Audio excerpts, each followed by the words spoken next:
You became his special possession, and you are his child, and your body belongs to him.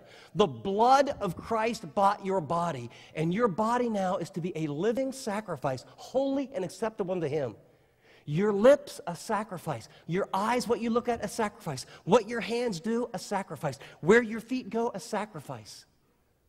Every aspect of your sexuality, a sacrifice. God does not dwell in temples made with hands. Where does he dwell? He dwells in you. And he dwells in God's people when we gather together. Glorify God with your body. Sex is serious.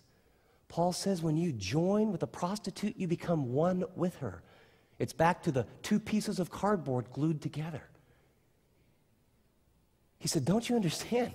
Don't you understand what you're doing? Do you notice the sex, and it always comes back to a worship issue. And see, we don't understand it. We think sex is a game. We think sex was meant to sell stuff. We think sex is kind of flirtatious and have some fun. We think it's just, what beer commercials are made for. Sex is just, you flirt a little bit, you have a little bit, you feel a little bit, you do a little thing, and it's just. But you can't have it both ways. I wonder how many tonight you don't take sex seriously, and you don't think it's sacred. Not by what you wear, not by what you watch, not by how you talk. When you're with a group of guys and you're talking about a group of girls, is sex sacred, serious?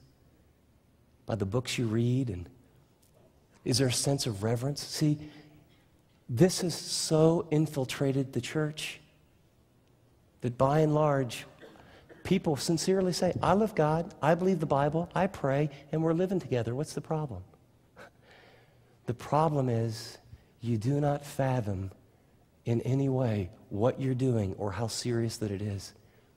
I'd like to read another passage that is very, very strong. It's Hebrews 13, verse 4. It says, marriage is to be held in honor among all, and the marriage bed is to be undefiled. For fornicators and adulterers, God will judge. The marriage bed is pure. Do you see what if we're going to have a sexual revolution, you know what I need you to do? You know what God needs you to do? You need to step up and rise up and say, wait a second, what I've heard and what I think, it's not about selling stuff. It's not about how I look. It's not how I attract people. I'm going to throw that trash out the window, and I'm going to take God's view. This is sacred, and this is serious.